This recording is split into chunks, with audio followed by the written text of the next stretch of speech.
दोस्तों, डीएम साहिबा का काफिला जब एक चौराहे से गुजर रहा था तभी उनकी नजर वहां खड़े ट्रैफिक दरोगा पर पड़ी। डीएम साहिबा ने तुरंत अपनी गाड़ी रुकवा और अपने गार्ड को भेजकर उस दरोगा को बुलाने को कहा। दरोगा जब ये सुनता है कि डीएम साहिबा उसे बुला रही है तो थोड़ा घबरा जाता है। वह सोचने लगता है कि उससे ऐसी क्या गलती हो गई जो डीएम साहिबा ने उसे बुलाया है। डरते डरते वह डीएम साहिबा की गाड़ी के पास पहुंचता है। जैसे ही वह गाड़ी में बैठी डीएम साहिबा को देखता है तो अचानक हैरान और स्तब्ध रह जाता है। आखिर कौन थी वह डीएम साहिबा और उन्होंने उसे क्यों बुलाया था? पूरी सच्चाई जानने के लिए वीडियो को अंत तक जरूर देखें। मध्य प्रदेश के एक जिले में एक परिवार रहता है। परिवार में माता पिता, उनका बेटा अयांश और उसकी पत्नी आस्था है। अयांश हाल ही में ट्रैफिक पुलिस में दरोगा के पद पर नियुक्त हुआ है और उसकी शादी को अभी 6 महीने ही हुए हैं। आस्था घर में अपने सास ससुर का आदर करती है और अपने पति की बातों का पालन करती है। शादी के 6 महीने बाद अयांश को पता चलता है कि उनके शहर में एक सरकारी नौकरी की वैकेंसी निकली है। वह सोचता है कि अगर वह आस्था का फॉर्म भर दे तो उसकी भी सरकारी नौकरी लग सकती है। इस ख्याल से वह अपनी पत्नी के पास जाता है और कहता है, आस्था अपने सारे डॉक्यूमेंट दो, मैं तुम्हारा फॉर्म भर दूंगा। इससे तुम्हारी भी सरकारी नौकरी लग जाएगी और हमारा जीवन और बेहतर हो जाएगा। अयांश की बात सुनकर आस्था चुपचाप खड़ी रहती है। ये देख अयांश दोबारा कहता है, तुमने सुना नहीं, मैंने कहा अपने डॉक्यूमेंट दो, मैं अभी फॉर्म भरता हूं। तभी आस्था की आंखों में आंसू आ जाते हैं। वह रोते हुए अयांश से कहती है, अयांश मुझे माफ कर दो, ये बात मैंने तुमसे छुपाई है। ये सुनते ही अयांश चौंक जाता है और आस्था की ओर देखने लगता है।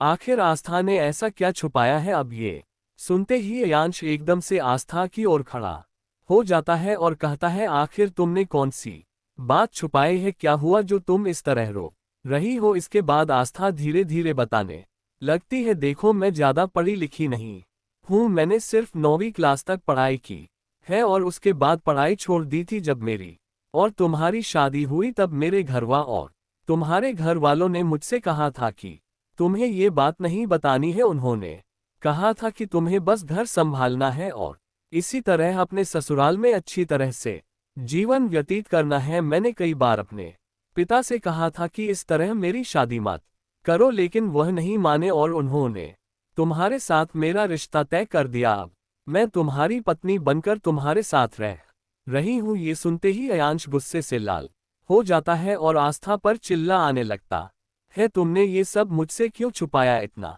बड़ा सच तुमने मुझे नहीं बताया। अयांश के गुस्से और चिल्लाने की आवाजें घर में गूंजने लगती हैं और तभी उनके माता पिता कमरे की ओर आते हैं। तब अयांश के माता पिता भी वहां आ जाते हैं और उसे समझाने लगते हैं। वे कहते हैं, बेटा इस लड़की में संस्कार कूट कूट कर भरे हुए हैं, इसी वजह से हमने तुम्हारी शादी इससे कराई है। अगर कोई ज्यादा पढ़ी लिखी लड़की लेकर आते तो वह घर का सम्मान नहीं करती और हमारा आदर भी नहीं करती। हम तो बस यही चाहते थे कि तुम्हारा जीवन सुखी रहे। तुम पैसे कमाते हो और घर संभालने के लिए आस्था को हर काम आता है, इसी कारण हमने तुम्हारी शादी इससे कराई। लेकिन अयांश को ये सब सुनकर और भी ज्यादा गुस्सा आ जाता है। वह चिल्लाकर कहता है, कैसी अनपढ़ गंवार लड़की से मेरी शादी करा दी? तुम लोगों ने मेरी जिंदगी की परवाह ही नहीं की, पूरी जिंदगी बर्बाद कर दी। ऐसा कहकर वह गुस्से में वहां से चला जाता है। आस्था ये सब सुनकर फूट फूट कर रोने लगती है। उसके सास ससुर उसे सहारा देते हुए कहते हैं, बेटी चिंता मत करो, ये कुछ दिनों तक नाराज रहेगा लेकिन फिर सब कुछ ठीक हो जाएगा। वह तुम्हें स्वीकार कर लेगा और अच्छा जीवन बिताए। लेकिन समय के साथ अयांश और आस्था के बीच विवाद बढ़ने लगता है।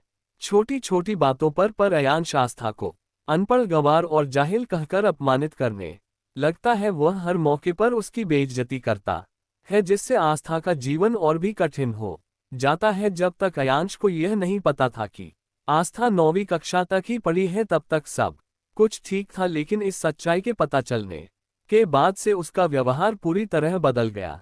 अयांश का आस्था के प्रति गुस्सा और ताने लगातार बढ़ते जा रहे थे। आस्था ने पहले ये बात अपने सास ससुर से साझा की। उन्होंने उसे समझाने की कोशिश की, लेकिन अयांश अपनी हरकतों से बाज नहीं आया। जब बात हद से बढ़ गई तो आस्था ने अपने माता पिता को फोन करके सब कुछ बताया। माता पिता ने उससे समझाते हुए कहा, बेटी ये तुम्हारा घर है, हर हाल में तुम्हें वहीं पर रहना होगा, समय के साथ सब ठीक हो जाएगा। आस्था ने माता पिता की बात मानकर ससुराल में बने रहने का प्रयास किया, लेकिन अयांश का व्यवहार दिन बदन और खराब होता गया। उसने आस्था को ताने मारने और अपमानित करने के साथ साथ शारीरिक रूप से भी प्रताड़ित करना शुरू कर दिया। एक दिन झगड़े के दौरान अयांश ने गुस्से में आस्था पर हाथ उठा दिया। यह आस्था के लिए बर्दाश्त से बाहर हो गया। उसने तुरंत ससुराल छोड़ने का फैसला किया और अपने मायके चली गई। मायके में बैठी आस्था को उम्मीद थी कि कुछ दिनों बाद अयांश उसे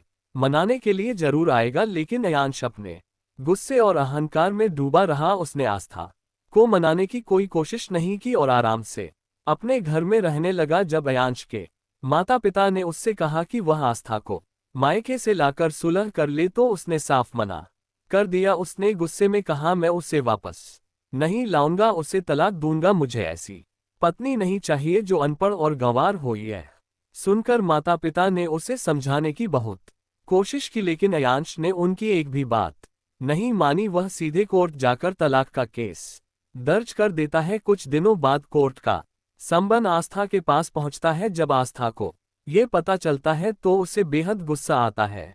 उसने अपने पति की दिल से सेवा की थी, फिर भी वह तलाक देना चाहता है। आस्था ने भी ठान लिया कि वह अब इस रिश्ते को खत्म करके ही रहेगी। उसने अयांश के खिलाफ कोर्ट में लड़ाई शुरू कर दी। केस चलता रहा और कुछ दिनों बाद दोनों का तलाक हो गया। तलाक के बाद अयांश अपने घर में आराम से रहने लगा, जबकि आस्था मायके में अकेली हो गई। आस्था के दिल और दिमाग में वही पुराने पल घूमते रहते जब अयांश उसे अनपढ़, गंवार और जाहिल कहकर अपमानित करता था। वह अक्सर सोचती, मैंने अपना सब कुछ इस रिश्ते के लिए दिया, फिर भी मेरा घर बर्बाद हो गया। अब मैं यहाँ अकेली और अपमानित होकर रह रही हूँ। इन कड़वी यादों ने आज आस्था को अंदर तक तोड़ दिया, लेकिन कहीं ना कहीं उसने खुद को संभालने और अपने जीवन को नए सिरे से शुरू करने का हौसला भी जुटाना शुरू कर दिया।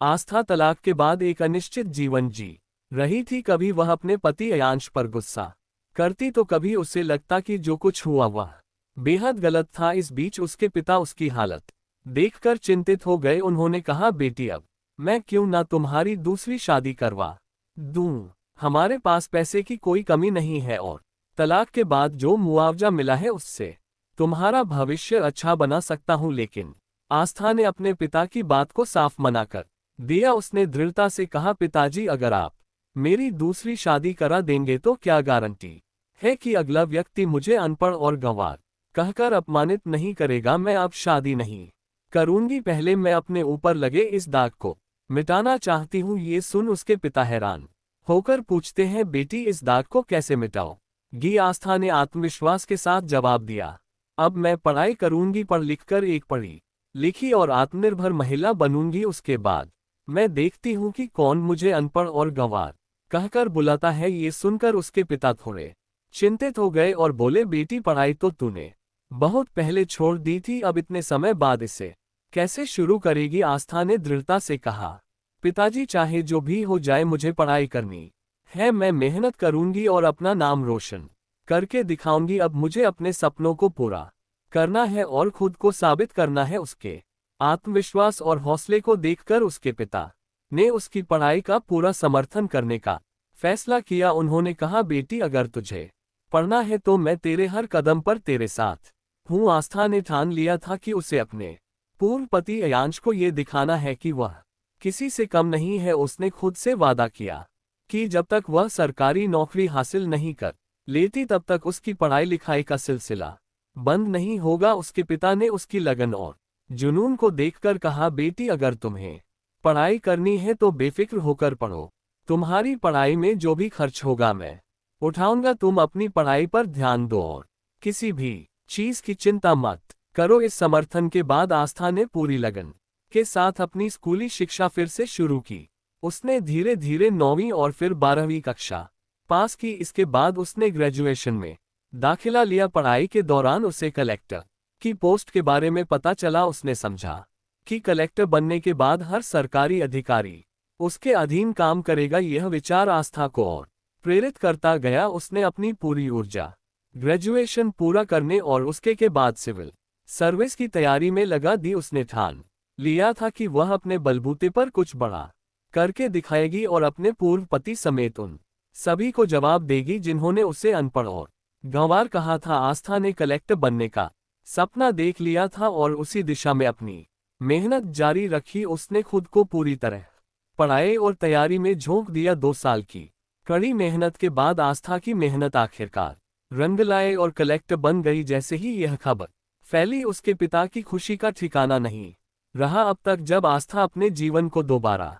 संवारने के लिए पढ़ाई कर रही थी, तब समाज के लोग उनके परिवार पर तरह तरह के ताने मारते थे। कोई कहता था इतनी उम्र में बेटी को पढ़ाने की क्या जरूरत है, तो कोई कहता तलाकशुदा है, घर बैठने दो। लेकिन आज वही लोग मिठाई लेकर उनके घर आए। आस्था के पिता पूरे गर्व के साथ सभी को बताते, मेरी बेटी आज कलेक्टर बन गई है। उसने मेरी उम्मीदों को सच कर दिखाया और हमारा सिर गर्व से ऊंचा कर दिया है। अपनी सफलता के बाद आस्था ने कलेक्टर की ट्रेनिंग शुरू की। ट्रेनिंग के बाद उसकी पोस्टिंग एक जिले में हो गई, जहां उसने पूरे समर्पण और काबिलियत के साथ अपने कर्तव्यों को निभाना शुरू कर दिया।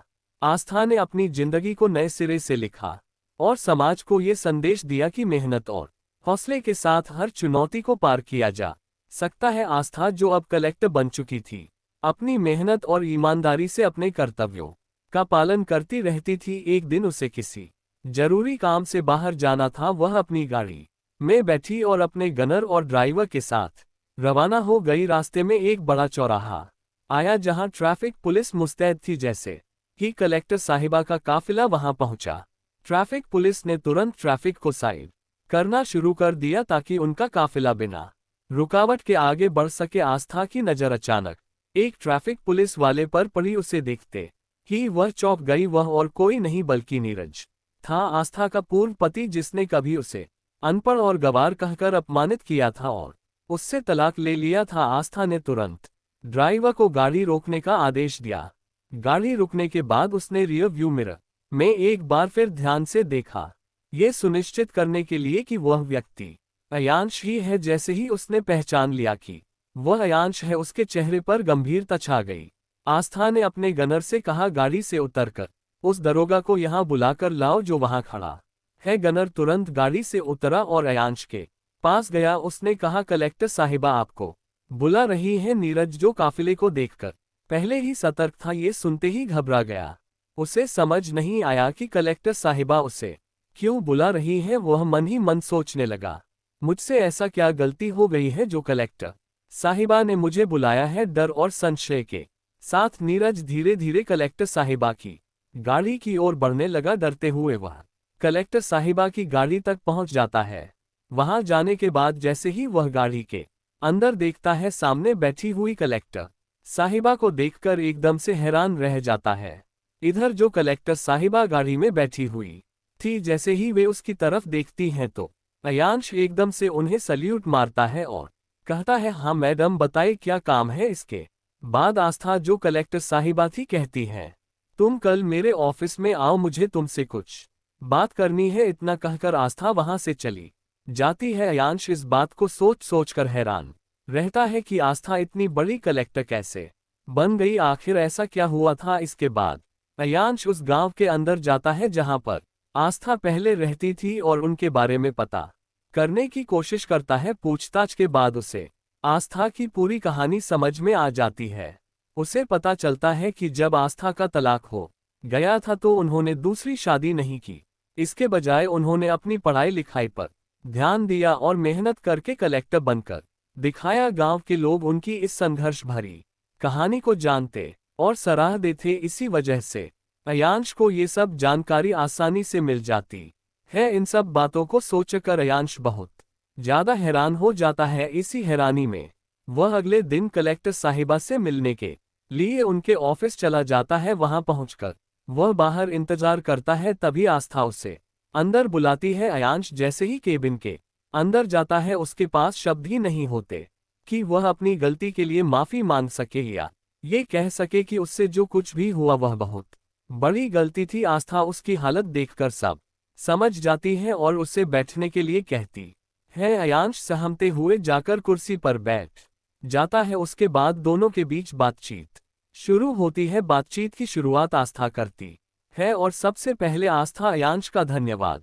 करती है। अब जैसे ही कलेक्टर साहिबा ने अयांश का धन्यवाद किया तो वह एकदम से हैरान हो जाता है। वह सोचने लगता है मैंने तो इसे तलाक दे दिया था, इसे काफी बुरा भला कहा था और इस पर हाथ भी उठाया था, फिर ये मेरा धन्यवाद क्यों कर रही है? वह आखिर पूछ ही लेता है। आस्था, तुम मेरा धन्यवाद क्यों कर रही हो? आस्था मुस्कुराते हुए जवाब देती है, देखो अयांश, अगर तुम उस समय मुझे परेशान नहीं करते और यह याद नहीं दिलाते कि मैं अनपढ़ और घमंड में डूबी हुई हूं तो शायद आज मैं इस पोस्ट को हासिल नहीं कर पाती। तुम्हारी कठोर बातें और व्यवहार ही मेरी सबसे बड़ी प्रेरणा बने। मैंने ठान लिया था कि मैं खुद को साबित करके दिखाऊंगी। यह बात सुनकर अयांश एकदम से हक्का बक्का रह जाता है। वह सोचता है कि आस्था के साथ उसने इतना बुरा किया, फिर भी वह उसे धन्यवाद दे रही है और हर चीज को सकारात्मक नजरिए से देख रही है।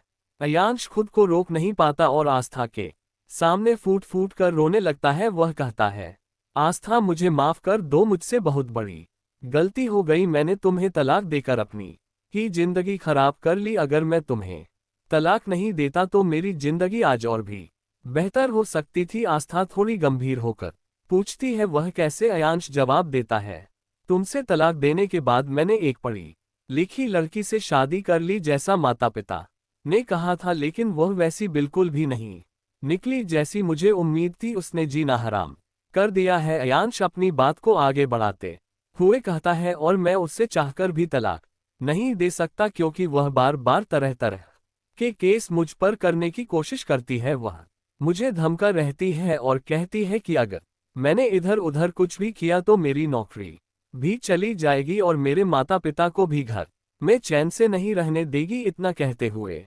अयांश फिर से फूट फूट कर रोने लगता है। ये देखकर आस्था उसे चुप कराती है और शांत स्वर में कहती है, कोई बात नहीं अयांश, जो कुछ भी होता है वह ऊपर वाला हमारे भाग्य में लिखता है, इसमें हमारे हाथ में कुछ नहीं होता। शायद तुम्हारे भाग्य में वही महिला थी, इसलिए तुमने मुझे तलाक दिया और उससे शादी कर ली। आस्था की बात सुनकर अयांश अपने आंसुओं को पोंछता है और हिचकते हुए पूछता है, आस्था, तुमने अब तक शादी क्यों नहीं की? आस्था गहरी सांस लेते हुए जवाब देती है, मैं शादी करना चाहती थी अयांश, लेकिन तुम्हारी बातें मुझे शादी नहीं करने देती थी। बार बार तुम्हारे वह शब्द याद आते थे जो तुम कहा करते थे, अनपढ़ है, गंवार है। इन्हीं बातों ने मुझे सोचने पर मजबूर किया कि अगर मुझे शादी करनी है तो उससे पहले मुझे खुद को साबित करना होगा। इसलिए मैंने तय किया कि सबसे पहले मैं पढ़ लिखकर एक सरकारी नौकरी हासिल करूंगी और उसके बाद ही शादी के बारे में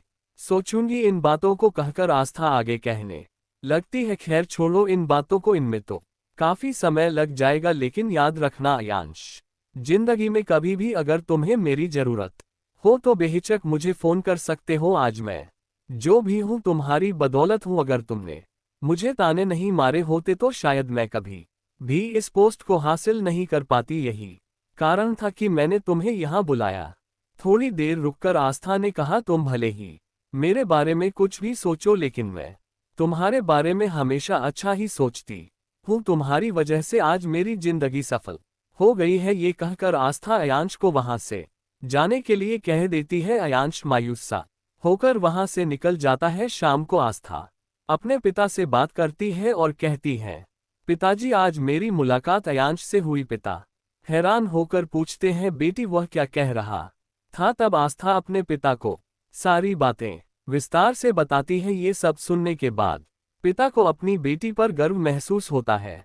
उन्हें इस बात पर खुशी होती है कि उनकी बेटी ने उस व्यक्ति को भी धन्यवाद कहा जिसने उसके साथ इतना बुरा किया था। इसके बाद कुछ दिन ऐसे ही बीतते हैं। आस्था अपने काम में व्यस्त रहती है। एक दिन अचानक से आस्था के पिता का फोन उसके पास आता है और वह कहने लगते हैं, बेटी, तुम्हारे लिए एक रिश्ता आया है, वह लड़का तुमसे शादी करना चाहता। ये सुनकर आस्था तुरंत मना कर देती है और कहती है, नहीं पिताजी, मैं किसी से शादी नहीं करना चाहती। लेकिन तभी उनके पिता बताते हैं, बेटी, वह लड़का और कोई नहीं, वही अयांश है जिसने तुम्हें तलाक दिया था। ये सुनकर आस्था हैरान रह जाती है और कहती है, पिताजी, अयांश ने तो मुझसे कहा था कि उसकी शादी हो चुकी है और उसकी पत्नी उसे बहुत परेशान करती है, फिर यह सब कैसे? पिता शांत स्वर में कहते हैं, बेटी, उसने तुमसे झूठ बोला था, उसने अभी तक कोई भी शादी नहीं की है। अयांश के पिता यहाँ आए थे और उन्होंने